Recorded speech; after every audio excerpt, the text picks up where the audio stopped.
Hoje é o nosso segundo estudo sobre família. Na semana passada nós meditamos sobre família, uma instituição criada por Deus. Nós, na verdade, reafirmamos, que família é uma instituição criada por Deus e fizemos algumas afirmações importantes acerca de que família é formada por um homem e uma mulher, e fizemos várias afirmações na semana passada. E hoje a gente vai falar sobre a formação da família, sobre a composição da família. Antes de eu começar, deixa eu só dar um aviso aqui. No sábado, Meuri? No sábado, a Júlia e o Almir vão fazer 50 anos de casado, e eles pediram se a gente pode passar lá às 7 horas da noite, para fazer uma oração e agradecer a Deus. Então, quem puder, sábado, 7 horas da noite, vá com a sua máscara, por favor. A Júlia e o Almir são bastante idosos, para que eles não fiquem doentes, tá bom? Então, voltando para cá, semana passada a gente falou que a família começa com um casal separado por Deus e abençoado por Deus para dar sequência no plano de Deus para a raça humana. Mas depois a gente sabe que geralmente as famílias crescem, vêm os filhos e a família vai aumentando, e assim a família vai crescendo. E novas funções vão sendo estabelecidas para aquele homem, para aquela mulher, que até então eram só marido e esposa, marido e mulher. O homem passa a ter que ser um bom pai, a mulher passa a ter que ser mãe, e eles têm que conjugar, e atender a essas novas funções, esses novos compromissos que aparecem na vida do casal. Então hoje a gente vai falar um pouquinho mais sobre essa questão do desenvolvimento e da formação da família. O primeiro ponto que eu quero chamar a atenção nossa aqui nessa noite é que quando a gente pensa em construir uma família, quando a gente pensa em formar uma família, a primeira coisa passa pela escolha do nosso parceiro ou da nossa parceira.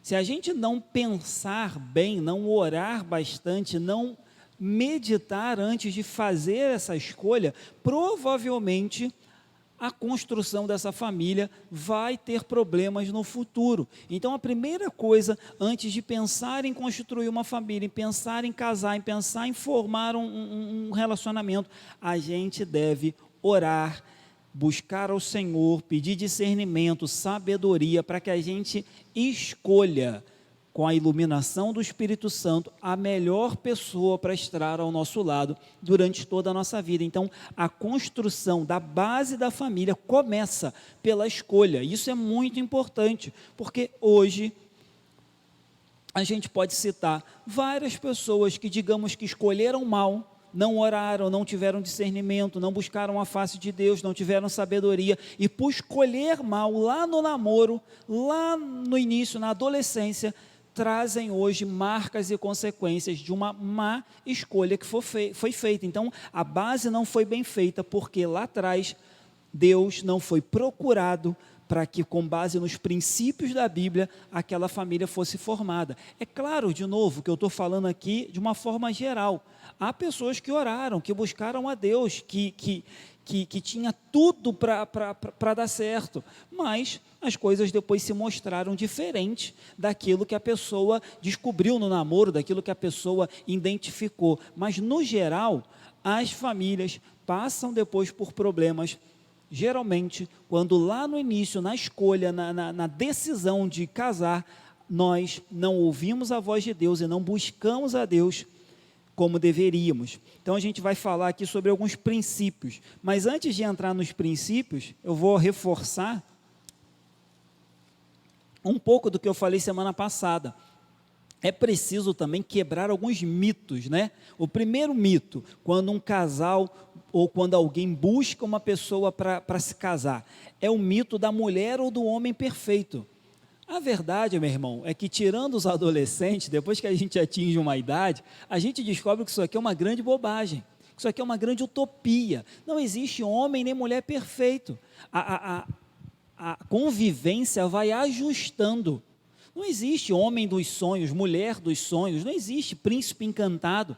Pelo contrário, somos todos pecadores, e as pessoas se frustram por isso, porque entram em relacionamentos, e no namoro tudo é lindo, tudo é maravilhoso, com uma expectativa de que aquela pessoa é perfeita. Aí quando aquela pessoa erra, quando aquela pessoa peca, quando aquela pessoa falha, o mundo cai, porque a pessoa esperava demais daquela pessoa, era o homem perfeito, a mulher perfeita, era o fulano dos meus sonhos. Meu irmão, isso não existe, não existe. É só a graça, a misericórdia de Deus e a convivência que vai ajustando o relacionamento. Segundo mito, mito de achar alguém igual ao pai ou à mãe. Isso também não existe.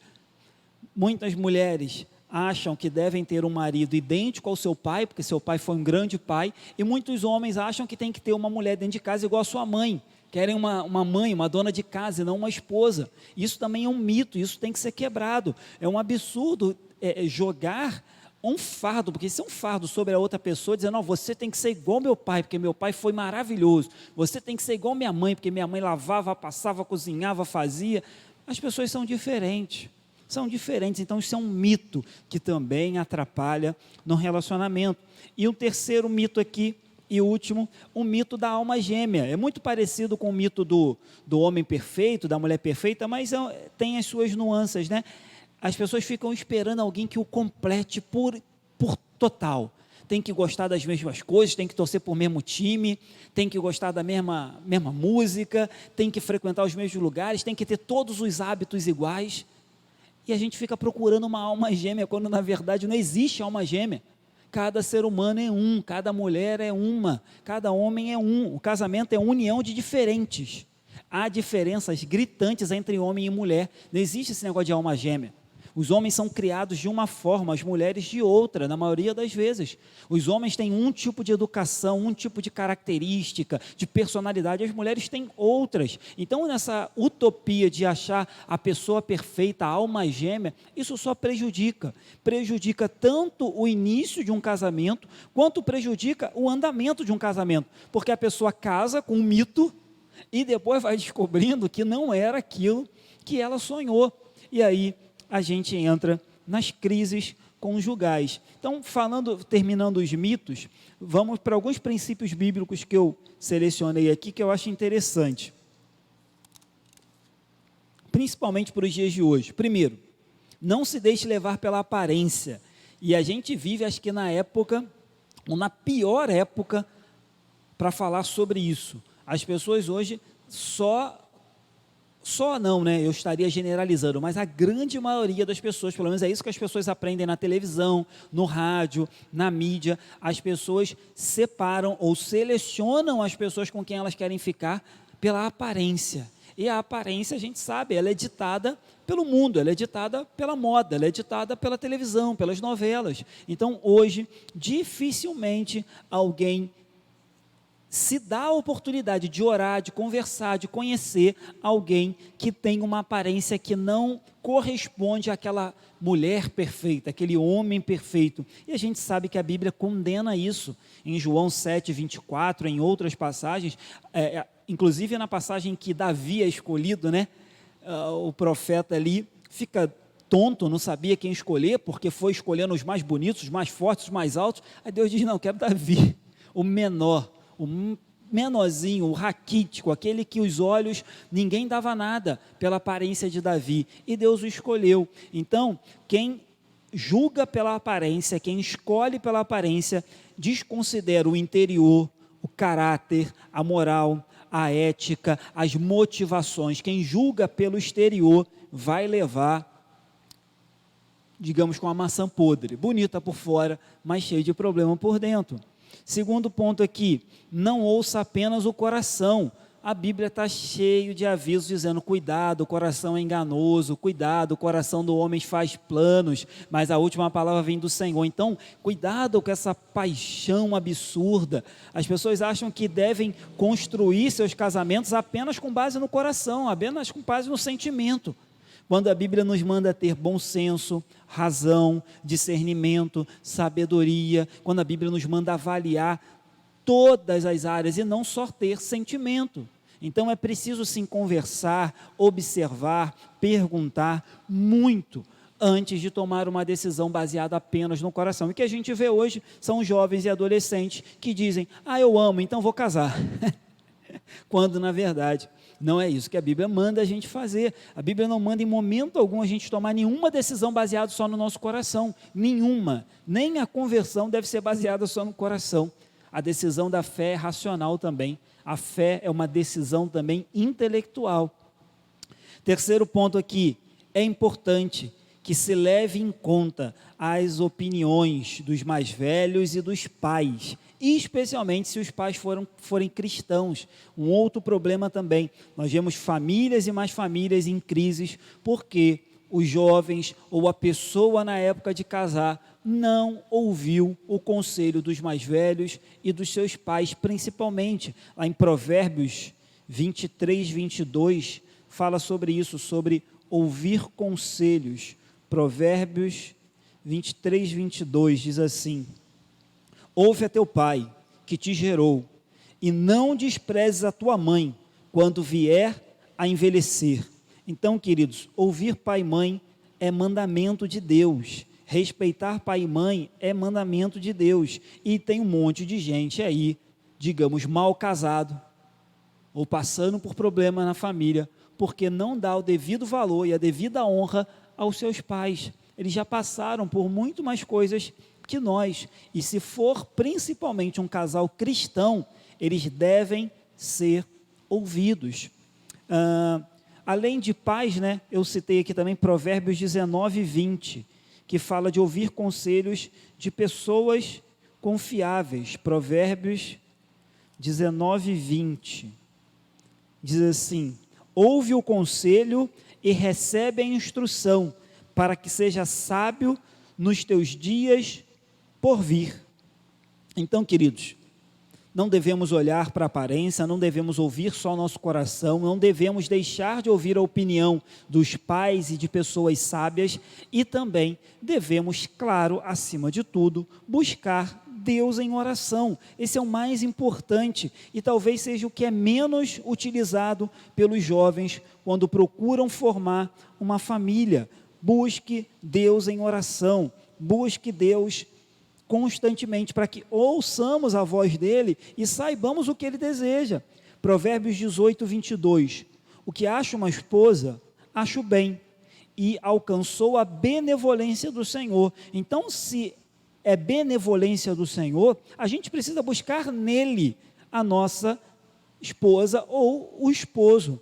E por último aqui, um princípio bíblico, esse talvez o mais duro aí, o mais difícil de se obedecer em nossos dias.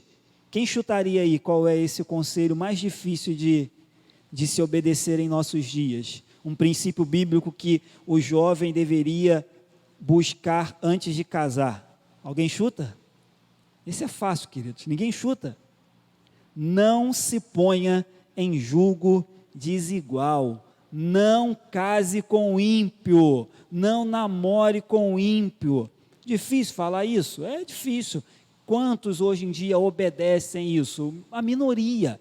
Mas, meu irmão, pastor, mas há exceções. Eu conheço um fulano que casou com ciclano e depois fulano se converteu.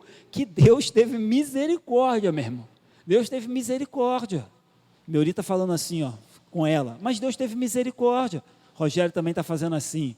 Mas já já casou, vocês se deram bem, vocês passaram por mim.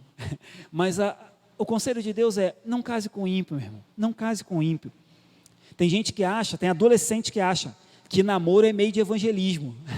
A Bíblia não diz, namore alguém para evangelizá-lo. Não diz, a Bíblia não diz isso. A Bíblia não diz que ninguém vai se converter porque está namorando com um crente. Mas, pela misericórdia de Deus, Deus sim converte muitos maridos e muitas esposas com o passar do tempo, porque Deus já tinha o propósito de salvar aquela pessoa, pode ter certeza, não foi por causa do namoro, nem por causa do casamento. Então, bom seria e bom será se os jovens ou aqueles que pretendem casar ouçam esse princípio. Mais importante, não se ponha em julgo desigual, vai ser problema para a tua vida na maioria das vezes. Na maioria das vezes, você vai passar por tribulação, não vai ter alguém que ore junto contigo, porque ímpio não ora. Você vai passar por problema, não vai ter alguém que tenha uma palavra de sabedoria, porque ímpio não tem palavra de sabedoria. Você vai passar por tribulação, não vai ter ninguém que tenha fé do seu lado, porque ímpio não tem fé.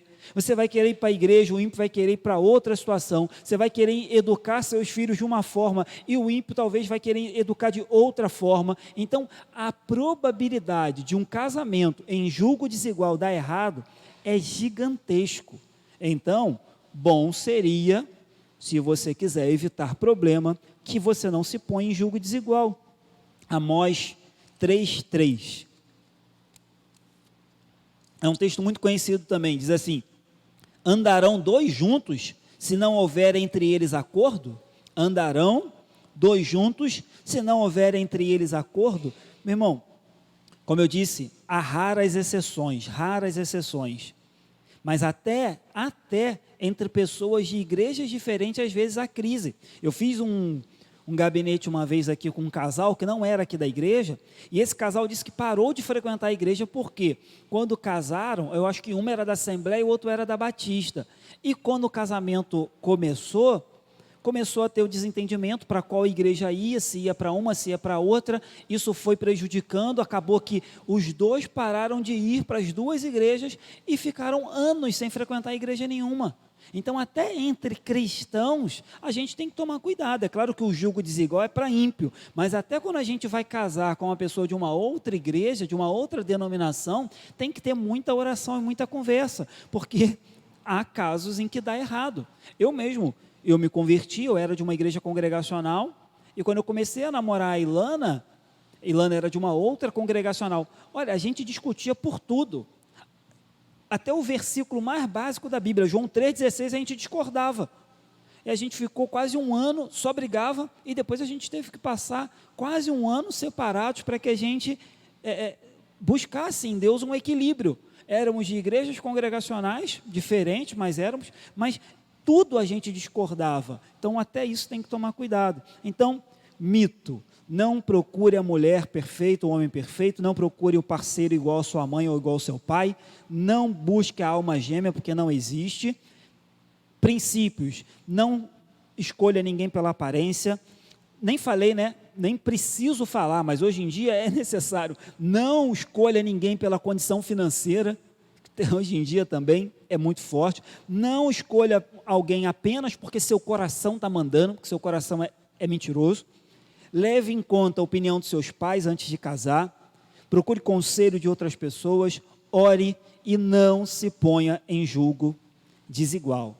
Então, esse é o início para alguém que deseja formar uma família. E depois disso, o casal se une. E aí, começando a família? Eu diria que o bem-estar de um casal vai influenciar em todo o processo da família. O bem-estar. A maneira como o casal está, a saúde do relacionamento vai influenciar todo o restante da família, todo o restante, meu irmão, tudo. Influencia na área espiritual, na área física, na área emocional, na área sexual, na área financeira. O relacionamento entre homem e mulher, o bem-estar, a harmonia dentro de uma casa vai influenciar em todas as áreas. E a maior dessas áreas, ou digamos a mais grave dessas áreas, são nos filhos. Se um casal não vai bem, provavelmente seus filhos vão crescer em um lugar não muito bom. O amor, a maneira como um casal se relaciona, influencia diretamente nos filhos e naqueles que estão à sua volta.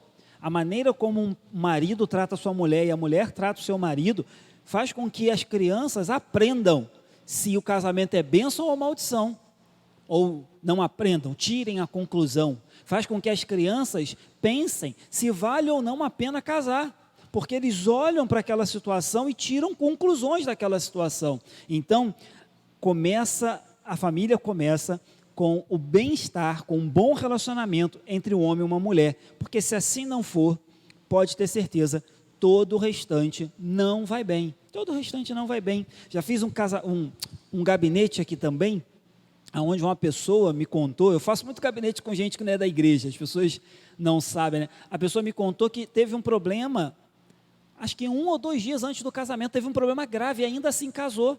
Há pouco tempo atrás, conversando com um conhecido também, que não é daqui, ele me confidenciava, né, que 1 mês antes do casamento, descobriu uma traição e ainda assim casou, e depois de 5 anos, aconteceu, 5 ou mais anos, aconteceu o divórcio.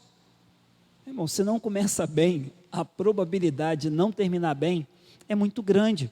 Então, alguns pontos aqui que são saudáveis para um casamento. Primeiro, eu falei um pouquinho semana passada, independência. Um casal precisa entender que Deus os chama para deixar pai e mãe. Se não há independência, se um casal não tem liberdade para tomar suas decisões, para conduzir sua família, para tomar as suas atitudes, para formar a sua família com os seus valores, com as suas regras, isso vai dar problema. Quando um casal não é independente dos seus outros familiares, isso vai dar problema. É claro que eu não estou dizendo aqui que a gente tem que cortar a relação com os nossos familiares, mas um homem e uma mulher devem pensar que se Deus os separou para construir sua própria família, Deus quer formar uma nova família, que continue respeitando, amando a família da onde nós viemos, mas não pode haver interferência de pessoas que não fazem parte daquele novo núcleo familiar. Conselho, opinião, ajuda, tudo isso é bem-vindo, mas vários casais têm problemas por causa de interferência das famílias de um ou de outro lado. Mas assim, se o casal é independente dos outros, o casal tem que entender que dentro de casa tem que haver o contrário, dependência. A família ela é independente dos que estão para fora, mas ela é dependente dos que estão dentro. Deus disse que se uniria homem e mulher e seriam uma só carne. Se isso não é dependência, eu não sei mais o que é. Isso é um outro problema, né? Porque há casais que se juntam, mas tanto o marido quanto a mulher querem ter uma vida completamente independente. Eu tenho os meus amigos. Eu tenho os meus horários. Eu tenho o meu lazer. Hoje é o meu dia de fazer tal coisa. É claro que a gente tem momentos para isso, mas se toda a vida do lar é independente, se não há união, se não há, se não há uma concordância, pode ter certeza, não vai dar certo. O verbo em Gênesis, unir, quando Deus diz que o homem e a mulher se unirão e se tornarão uma só mulher, é o mesmo verbo que é usado para dizer que os israelitas deveriam ser leais ao Senhor, se unir ao Senhor, de maneira que nunca se afastassem de Deus. Então, o mesmo verbo que manda homem e mulher se unir, é o verbo que é usado para os israelitas. Unam-se a Deus e não se afastem dele em hipótese alguma. Então, um casamento é independente das pessoas de fora? Sim, mas ele é dependente física, emocional e espiritual entre homem e mulher. Se não houver uma dependência física, emocional e espiritual, não vai dar bom. Terceiro ponto aqui. Para que um casal tenha sucesso, digamos assim, isso aqui também não impede que a gente tenha problemas, mas só para que a gente busque ter cada vez mais saúde na nossa casa. Intimidade. É um tabu falar sobre intimidade na igreja, mas Deus uniu homem e mulher para que sejam uma só carne, e isso requer intimidade. Homem e mulher só são uma só carne na intimidade do seu lar. Então, afeto, carinho, relação sexual, isso faz parte. Se você olhar lá o livro de Provérbios, o que mais tem lá são referências a uma intimidade conjugal entre o livro de Provérbios, o livro de Cantares, a todo momento citando a relação conjugal entre homem e mulher. Então, toda relação dentro do casamento é bênção. Todo afeto, todo carinho, todo amor, toda relação dentro do casamento é bênção. É maldição quando é fora do casamento. É maldição quando é feito fora das regras de Deus. Mas fora isso, um casal precisa ser independente dos outros, dependente entre si, ter intimidade. E o próximo ponto aqui, ser submisso. E aí, mais um tabu, né? Hoje em dia, acho que até viralizou num casamento, não sei se foi um pastor, se era um padre que estava fazendo, até acho falta de sabedoria do camarada que fez, mas na hora dos votos, o padre ou pastor pede para a noiva repetir as palavras, né? Aí ele pede para ela repetir, ser submissa. Aí a noiva, no meio do casamento, diz, isso eu não falo. E aí virou um meme, todo mundo compartilhou isso. Talvez não havia necessidade do pastor ou do celebrante fazer menção dessa passagem, mas uma mulher de Deus, um homem de Deus, precisam estar familiarizados com a passagem bíblica. Coloca para mim em Mateus, Efésios 5. Efésios 5, a partir do 22. Se um cristão, se um jovem e uma jovem cristã não conhecem a Bíblia, talvez não estão nem prontos para casar. Verso 22 diz assim, as mulheres sejam submissas a seu próprio marido, como ao Senhor, porque o marido é o cabeça da mulher, como também Cristo é o cabeça da igreja, sendo este mesmo o salvador do corpo. Como, porém, a igreja está sujeita a Cristo, assim também as mulheres estejam em tudo submissas ao seu marido. Maridos, amai vossa mulher, como também Cristo amou a igreja e a si mesmo se entregou por ela, para que a santifique, tendo-a purificado por meio da lavagem de água pela palavra, para apresentar a si mesmo igreja gloriosa, sem mácula, sem ruga, nem coisa semelhante, porém santa e sem defeito. Assim também os maridos devem amar a sua mulher como o próprio corpo. Quem ama a sua esposa, a si mesmo se ama, porque ninguém jamais odiou a própria carne, antes a alimenta e dela cuida, como também Cristo faz com a igreja, porque somos membros do seu corpo. Eis porque deixará o homem seu pai e sua mãe, e se unirá à sua mulher, e se tornarão os dois uma só carne. De novo, se um casal não entende nem essa passagem bíblica, se um casal não aceita e não se submete à Bíblia, talvez esse casal não estaria ou não está pronto para casar.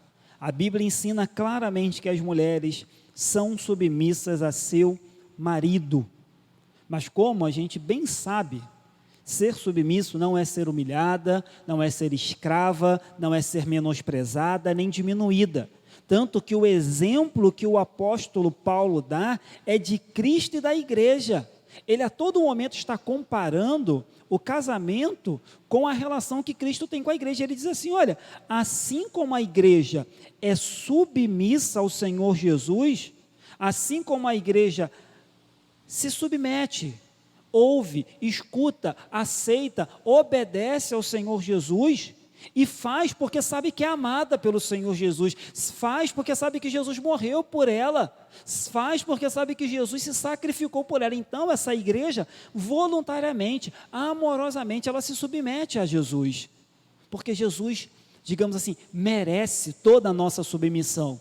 Então essa é a submissão que Deus deseja das mulheres. E sim, as funções dentro de um lar servem ainda para hoje. O marido é e ainda será e sempre será o cabeça do lar. Ah, pastor, mas alguns maridos não tomam sua posição, alguns maridos não têm atitude. Minha irmã e meu irmão, aí é pecado do homem, aí é falta de sabedoria do homem, mas a mulher jamais pode usar esse argumento para se insurgir contra seu marido, porque a Bíblia manda que para o bom funcionamento do lar, as mulheres sejam submissas aos seus maridos. E o marido? As pessoas que criticam esse texto nunca leem o final, porque o marido é pior. A Bíblia diz para o marido assim, maridos, amai a vossa mulher, como também Cristo amou a igreja, aí vem aqui, ó, e a si mesmo se entregou por ela. O que Deus exige dos maridos é sacrifício. Se necessário for morrer pela esposa, é isso que está aqui. Se necessário for sofrer, sofra o dano. A Bíblia em outra parte também diz que a mulher é a parte mais fraca do casamento, que o marido deve sofrer o dano quando assim for necessário. Então a exigência para o marido é muito mais séria, é muito mais difícil. Então as pessoas ficam preocupadas com o fato da Bíblia ser, discriminatória com as mulheres. Pelo contrário, eu como homem me sinto até mais apertado, porque a Bíblia diz, olha, ame sua mulher como Cristo amou a igreja, santifique sua mulher, no versículo 26, lave-a pela palavra. Aí ele segue e diz, apresente a sua esposa como Cristo fez com a igreja, gloriosa. Aí ele diz, alimentem sua esposa, porque Cristo alimentou a igreja. E ele diz assim, maridos, amem sua mulher como seu próprio corpo, porque ninguém jamais odiou a própria carne, antes alimenta e cuida. Então o marido tem que se sacrificar, tem que alimentar, tem que cuidar, tem que santificar, tem que apresentar a palavra para sua esposa. Meu irmão, acho que é mais fácil ser submissa, hein? O pessoal está reclamando, se trocar os papéis é mais difícil. Muitos homens não seguem esse padrão? Sim, muitos homens não seguem, mas aí é pecado dos homens, pecado deles. Muitas mulheres tentam se insurgir contra seus maridos, tentam, mas aí é pecado delas. Mas para que haja um bom relacionamento, para que a família tenha um bom convívio, é necessário que a gente entenda isso aqui. Só então, queridos, só então eu entendo que uma família está pronta para crescer. Quando uma família passa por esse processo, é claro que não vai haver nunca perfeição no lar, nunca, nunca. Mas o ideal era que houvesse esse processo todo de Deus, que a família estivesse bem alicerçada, bem firmada, bem abençoada por Deus, para que aí então a família desse o próximo passo, que é o crescer, que é os filhos. Como eu disse, Deus pode fazer milagres, irmãos. Deus pega pessoas que fizeram tudo errado e transforma em bênção. Mas o ideal é que se um casamento está saudável e se um casamento está alicerçado no Senhor, aí sim, a chegada dos filhos será uma bênção. A chegada dos filhos será produtiva, será abençoada, será alegre. É claro que os problemas virão também, mas os filhos vêm para completar. Se os filhos chegam numa família que já está desestruturada, a tendência é que ela fique mais desestruturada e que aquelas crianças cresçam também, repetindo todo o erro. Então, no Antigo Testamento, a ausência de filhos era uma maldição, era considerado maldição. Hoje a gente sabe que a infertilidade pode acontecer até na família de crentes. Tenho amigos que não conseguem, estão tentando há alguns anos, né? A adoção está aí, graças a Deus. Então, hoje a gente sabe que a infertilidade, ela pode também alcançar um crente, mas o que a gente vê hoje, eu falei isso aqui semana passada, é o contrário, são crentes adotando a ideologia do mundo e achando que filho é maldição. Filho nunca foi maldição, pelo contrário, os antigos achavam que não ter filho que era maldição, filho é bênção, e como bênção de Deus, a gente precisa estar preparado para receber as bênçãos. Quando a gente não está preparado para receber bênção, geralmente a gente se enrola, a gente transforma a bênção em maldição, a gente é craque em fazer isso. Então, como bênçãos, os filhos devem vir para uma família preparada, para que sejam criados, tratados, desenvolvidos, educados para a glória de Deus. Os filhos não são nossos, não são. Os filhos são herança do Senhor, a gente só administra, a herança é de Deus. Os filhos são dele e ele nos concede para que a gente faça o melhor.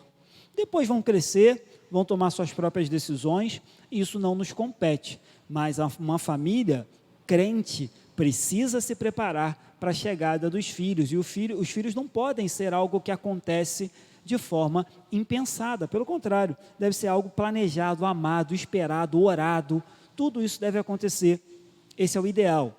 Deus pode pegar alguém que não fez nada disso aqui e abençoar? Pode, mas o ideal é que não seja assim. Uma outra coisa interessante também acerca dos filhos é que devemos estar preparados para saber que os filhos provocam mudanças em casa. Todo mundo sonha com um anjinho, todo mundo sonha com aquele anjinho que vai dormir a noite toda, que vai obedecer, que não vai correr no culto. Todo mundo sonha, meu irmão, que vai sentar, que vai ficar quietinho assistindo o culto. Mas, no geral, olha, domingo você dá uma olhada, no geral, não é assim. As crianças acordam de madrugada, as crianças têm problemas, as crianças têm vontades, as crianças trazem uma mudança drástica para uma família. E aí, de novo, se uma família não estiver bem alicerçada, se o casamento não estiver bem unido, se o marido e a mulher não estiverem firmes, tudo vai ser problema. Se a criança chora, se a criança acorda, se a criança está doente, a criação, se a criança é rebelde, se a criança não para no culto, se a criança faz bagunça, tudo vai ser problema. Todo mundo quer um anjinho, eu também quero. Mas se der muito trabalho, já falei, vou deixar um dia na casa de cada irmão da igreja, fazer um rodízio. Já estou orando a Deus para vir 2 de uma vez, irmão, que aí eu sofro de uma vez só. Já falei para a Ilana, falei para a Deia, que Deia tem gêmeos, né? Falei para a Deia que eu estou orando para que venha 2 logo, que aí o sofrimento é um só. Aí sofre logo de uma vez, faz tudo em dobro, mas depois passou. Mas então, queridos, a chegada dos filhos precisa ser planejada. Quando possível, precisa. Porque eles vão exigir esforço, espaço, atenção, dedicação, eles vão atrapalhar em muita coisa, então os filhos precisam encontrar um lugar preparado. Há desgaste físico, emocional, irmãos, quando os filhos começam a crescer. Então os pais que não se preparam para isso, podem ter certeza, vão ter problemas, tanto no casamento, quanto na criação, porque ficaram achando que tudo ia ser 1000 maravilhas, e não é assim, não é assim. Dizem que filhos de pastor são os piores, irmão. Ore pela minha vida, porque só a misericórdia. Eu vou amarrar no banco aqui, queridos, tá? Não julgue o pastor, vou amarrar no canto e vou dar suco de maracujina, antes de chegar na igreja. Um ambiente saudável. Outra coisa importante é que a gente precisa fazer da nossa casa um ambiente saudável. Eu falo isso, queridos, com conhecimento. Porque geralmente, o que a gente faz? A gente passa o dia recebendo os problemas, as cargas, o estresse, enfim, a gente passa o dia enfrentando as coisas, e quando a gente chega dentro de casa, a gente costuma despejar, derramar tudo no nosso parceiro, tudo. Porque é assim, é a pessoa que está mais perto, é a pessoa que a gente mais confia, é a pessoa que a gente tem mais intimidade, é a pessoa que a gente tem mais abertura. Então a gente despeja tudo naquela pessoa. E às vezes a gente não percebe que a família tem que ser um ambiente saudável. Mais do que a escola, mais do que a igreja, a família é o lugar onde a gente forma o nosso padrão, a gente forma os nossos valores. Claro que o Evangelho nos ensina, nos conduz, o Evangelho ilumina a nossa sabedoria. Mas se a família não for um lugar saudável, pode ter certeza, meu irmão, não há nada que sustente uma família. Então a família precisa ser um lugar de afeto. Nenhuma outra instituição pode substituir a família no laço afetivo. Não há laço afetivo maior do que o familiar. Mas tem um porém. Quando a família não oferece afeto, o mundo vai oferecer. Quando a família não oferece carinho, proteção, cuidado, entendimento, conselho, comunhão, o mundo vai oferecer.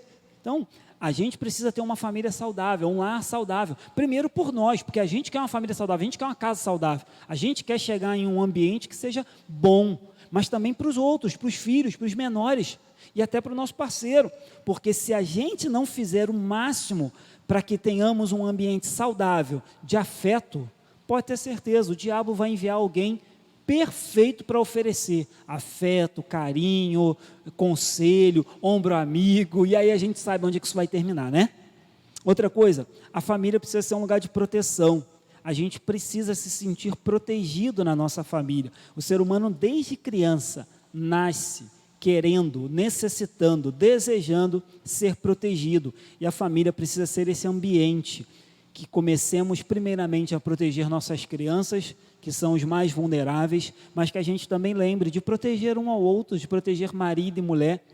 Eu lembro que quando eu conheci a Ilana, eu sempre falava para ela andar no canto da calçada, e ela ficava me perguntando por que eu fazia aquilo. Eu dizia que no quartel, a gente aprende que a gente sempre tem que dar o canto da calçada, que é o lugar mais seguro. Se vier um carro para te atropelar, se vier alguém para te roubar, a gente sempre tem que dar o canto da calçada para o seu superior hierárquico. E quando eu casei, eu sempre falava para ela, anda no canto da calçada, anda no canto da calçada. E ela me perguntava, eu dizia, não, porque eu aprendi que o lugar mais seguro tem que ser para a pessoa que você considera muito. Então, eu considero a minha esposa alguém que eu tenho que cuidar. Então, ela anda sempre no canto da calçada. São coisas que a gente precisa, irmãos, colocar em prática. A família precisa ser um lugar de proteção. E por último aqui, a família tem que ser também um lugar de aprendizado. a família é a primeira escola da fé. Se na família, marido e mulher, filhos e outros que fazem parte da família, se ali não for aprendido, se ali não for ensinado, se ali não for alimentado, se ali não for estimulado a fé, o aprendizado nos valores de Deus, pode ter certeza, a probabilidade daquela família, mais cedo ou mais tarde, se destruir, se afastar de Deus e ter problemas é muito grande, porque a família é a primeira escola de fé. A família é um lugar onde a gente aprende o que não fazer, sim, também a gente aprende com os defeitos, mas aprende principalmente o que repetir, o que reproduzir, o que fazer, e aí a gente precisa, meus irmãos, sermos homens e mulheres de Deus na nossa casa, para que a nossa mulher aprenda com a gente, e vice-versa, e para que os filhos que virão também aprendam sobre Deus na nossa casa. Para terminar, vou só fazer um resumo, e aí vou abrir se os irmãos quiserem fazer pergunta. Primeiro ponto que eu falei aqui então, a solidez da família, a base da família, a probabilidade de uma família dar certo, embora Deus possa mudar tudo, mas a probabilidade passa pela escolha certa. E a escolha certa não é o mais bonito, o mais rico, a escolha certa não é o que o meu coração mandar, a escolha certa não é um ímpio, um incrédulo, a escolha certa é aquela que se faz por meio de oração, de jejum, de discernimento, é aquela que se faz ouvindo a família, ouvindo os irmãos da igreja, lendo a Bíblia, avaliando de acordo com a Bíblia se aquela pessoa tem características de alguém que vai ser bênção na nossa vida. Tem uma frase, não é minha, que diz assim: procure alguém que ame mais a Deus do que a você, para que você case ou tenha relacionamento. Aquela pessoa precisa amar muito Deus, e depois amar você, porque se você souber, ou se você identificar naquela pessoa amor a Deus, pode ter certeza que abaixo dali, as outras coisas serão acrescentadas. Então busque alguém que ame mais Deus do que qualquer outra coisa. Então a solidez da família começa na escolha. Se escolhermos bem, a probabilidade é que dê bom. É impossível uma família saudável, é impossível ter uma família saudável quando o casal não está bem. Se ali a célula da família, que é o casal, não estiver bem, a probabilidade é também que toda a família seja influenciada e que todas as áreas da vida sejam também influenciados. Então, só é possível eu creio assim, tá? Só é possível estar pronto para filhos quando a família é saudável, quando a família está alicerçada na palavra do Senhor, quando a família está preparada para que eles cheguem. Aí sim, os filhos serão bênçãos e Deus nos dará graça, para que a família seja um ambiente de afeto, de proteção, de aprendizado, de misericórdia, de perdão, de presença de Deus, de unção, de culto. A gente precisa buscar isso. É um padrão muito alto? É um padrão muito alto. É um padrão muito difícil de atingir? É. Mas é o padrão que Deus tem para a gente. A gente tem o Espírito Santo e eu creio que com Ele a gente pode, a maioria dos irmãos que estão aqui são casados, mas a gente pode aconselhar as próximas gerações de como eles deveriam pensar antes de formar um casamento. Amém? Pode parar para mim aí, William, a gravação?